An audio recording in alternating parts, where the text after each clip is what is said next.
यह कहानी हमें हमारे एक सब्सक्राइबर ने भेजी है, जो अपने गांव में घटित एक बेहद डरावनी और रहस्यमय घटना को साझा करना चाहते हैं। उन्होंने लिखा है कि यह घटना उनके जीवन की सबसे खौफनाक रात थी।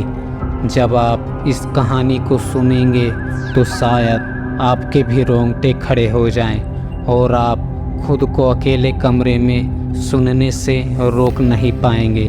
तो फ्रेंड्स, अभी तक जिन्होंने हमारा यूट्यूब चैनल सब्सक्राइब नहीं किया है वो हमारा यूट्यूब चैनल सब्सक्राइब करें। तो चलिए कहानी को शुरू करते हैं। मेरा नाम राजेश है और मैं उत्तर प्रदेश के एक छोटे से गांव से हूँ।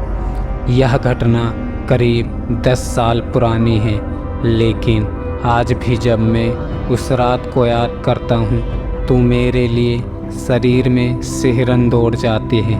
हमारा गांव पहाड़ियों के पास बसा था और गांव के ठीक पीछे एक घना जंगल था। इस जंगल को गांव के लोग डायन का जंगल कहते थे।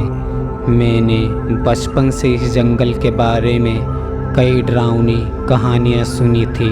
लोग कहते थे कि वहाँ एक डायन रहती है जो रात को गांव के आसपास मंडराती है और रात के तीसरे पहर में उसकी चीखें सुनी जा सकती हैं। मेरे घर के बगल में रहने वाली बुढ़िया अक्सर कहती थी, रात को कभी जंगल के पास मत जाना, वो तुम्हें देख लेगी और फिर तुम्हें कभी चैन नहीं मिलेगा। मैं इसे सिर्फ एक बुजुर्ग महिला की अंधविश्वास भरी बातें मानता था, लेकिन वो रात कुछ अलग थी। उस रात मैं और मेरे कुछ दोस्त गांव के मेले से लौट रहे थे। रात के लगभग 11 बज चुके थे और हम हंसी मजाक करते हुए घर जा रहे थे। तभी हमारे एक दोस्त सतीश ने मजाक में कहा, चलो आज जंगल के पास से होकर चलते हैं, डायन को देख ही लेते हैं। हम सब हंस पड़े और सोचा कि यही सही मौका है। हम सब ने हिम्मत दिखाते हुए उस रास्ते की ओर चलना शुरू कर दिया। जंगल के पास पहुंचते ही हवा अचानक से बहुत गहरी हो गई। पेड़ों के पत्ते ऐसे खड़कने लगे जैसे कोई उनमें से गुजर रहा हो। मैंने महसूस किया कि मेरे हाथ पांव कांपने लगे हैं, लेकिन मैंने दोस्तों के सामने अपनी घबराहट नहीं दिखाई। तभी हमें दूर से एक हल्की सी सिसकी सुनाई दी। आवाज़ बहुत धीमी थी, लेकिन इतनी डरावनी कि हम सब ठिठक कर रुक गए। मेरे दोस्त सोच रहे थे कि शायद ये हमारी कल्पना हो, लेकिन जैसे ही हम आगे बढ़े वो आवाज़ तेज हो गई। अब वो सिसकी साफ सुनाई दे रही थी, जैसे कोई दर्द में रो रहा हो। हमने चारों तरफ देखा, लेकिन अंधेरे में कुछ नज़र नहीं आ रहा था। तभी पेड़ों के पीछे से एक परछाई दिखाई दी। वो परछाई धीरे धीरे हमारे पास आ रही थी। मैंने अपनी टॉर्च निकाली और उस तरफ रोशनी डाली। जो हमने देखा वो हमारे जीवन का सबसे डरावना दृश्य था। एक औरत बिखरे बाल, लाल आँखें और झुकी हुई कमर के साथ हमारी ओर बढ़ रही थी।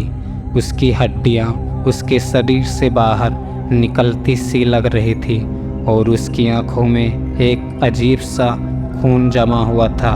हम सब बहुत डर गए थे। वो औरत या शायद वो डायन थी।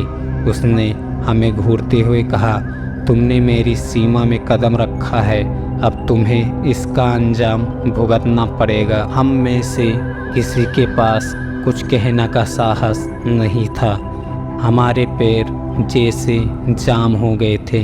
तभी उसने ज़ोर से एक चीख मारी और मेरे दोस्त सतीश अचानक ज़मीन पर गिर पड़ा। उसकी आंखें पलट गई थी और मुंह से झाग निकलने लगे थे। बाकी दोस्तों ने उसे उठाने की कोशिश की, लेकिन वो एकदम ठंडा हो गया था। मैंने किसी तरह हिम्मत जुटाई और दौड़ लगा दी। पीछे मुड़कर देखने की हिम्मत मुझ में नहीं थी। घर पहुंचते ही मैंने दरवाज़ा बंद किया और सारी रात कांपता रहा। अगले दिन गांव वालों को सतीश की लाश जंगल के पास मिली। उसकी आंखें खुली हुई थी, जैसे वो अब किसी डरावने दृश्य को देख रहा हो। उस दिन के बाद मैं कभी उस जंगल के पास नहीं गया।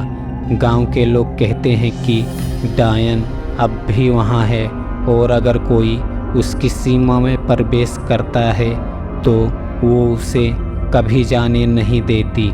यह कहानी यहीं ख़त्म होती है, लेकिन राजेश की आपबीती ने हमें सोचने पर मजबूर कर दिया कि क्या वाकई दुनिया में ऐसी भयानक शक्तियाँ होती हैं जिनसे हम अनजान हैं।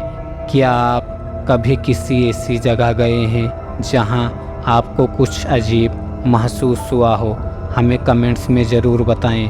अगली बार फिर मिलेंगे एक और खौफनाक कहानी के साथ।